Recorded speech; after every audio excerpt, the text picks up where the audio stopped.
સૌથી પહેલી વાત એ કે ખરેખર એક આનંદની લાગણી કહેવાય કે સુરેન્દ્રનગર ઝાલાવાડ જે અત્યારે એગ્રીકલ્ચરની અંદર ખૂબ પ્રગતિ કરી રહ્યું છે અને આજે જે આ પ્રથમવાર કૃષિ મેળો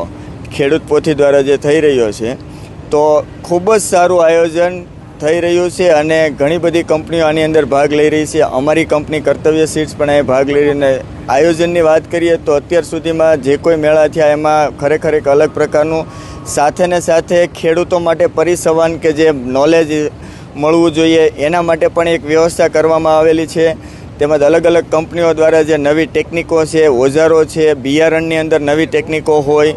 જંતુનાશક દવા છે, પેસ્ટિસાઇડ ખાતર, એની સાથે સાથે એક્સપર્ટ દ્વારા જે અહીંયા હું એવું માનું છું કે આજે માહિતી જે આપવામાં આવશે તેના દ્વારા ઝાલાવાડના ખેડૂતોને 100% ખૂબ જ સારી આગળની જે ભવિષ્યની અંદર કૃષિની અંદર એના પોતાની ખેતીની અંદર આગળ વધવા માટે ખૂબ જ સારી માહિતીઓ મળશે. અમારી કર્તવ્ય સીડ્સ ઘણા સમયથી અહીંયા સુરેન્દ્રનગર જિલ્લામાં અમારી કપાસની વેરાયટી મોદીજીના નામથી, કર્તવ્ય 2-in-1, ગેલેક્સીના નામ અને કદમના નામથી ખૂબ જ પ્રચલિત છે અને આ એરિયાની અંદર દરેક વિસ્તારની અંદર ખૂબ જ સારા પરફોર્મન્સ મળી રહ્યા છે. સાથે સાથે કર્તવ્ય સીડ્સ આજે વેજીટેબલ્સની અંદર એકમાત્ર એવી કંપની છે કે ગુજરાતમાં જે વેજીટેબલ્સની અંદર સંશોધન કરી રહી છે. તો સુરેન્દ્રનગરમાં જેમ આપણે જોઈએ કે ચૂડાનો બેલ્ટ છે એ મરચાં માટે, તો આ ક્યાં મરચાંની અમારી વેરાયટી જે છે કે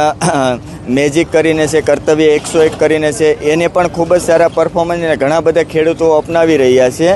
ત્રીજી વસ્તુ કે આ બાજુ આપણે વિચાર કરીએ તો આજે ધાંગધ્રા અને હળવદ છે કે દિવસે ને દિવસે વેજીટેબલ્સની અંદર આગળ વધી રહ્યું છે. તો હું એવું માનું છું કે આ આયોજક દ્વારા ખેડૂતો જે નવી ખેતી અપનાવી રહ્યા છે જેમ કે હોર્ટિકલ્ચર બાગાયત પાકોની અંદર, તો આ આયોજન દ્વારા ખેડૂતોને આવનારા ભવિષ્યમાં નવી ખેતી માટે ખૂબ જ સારી અહીંથી માહિતી લઈ જશે,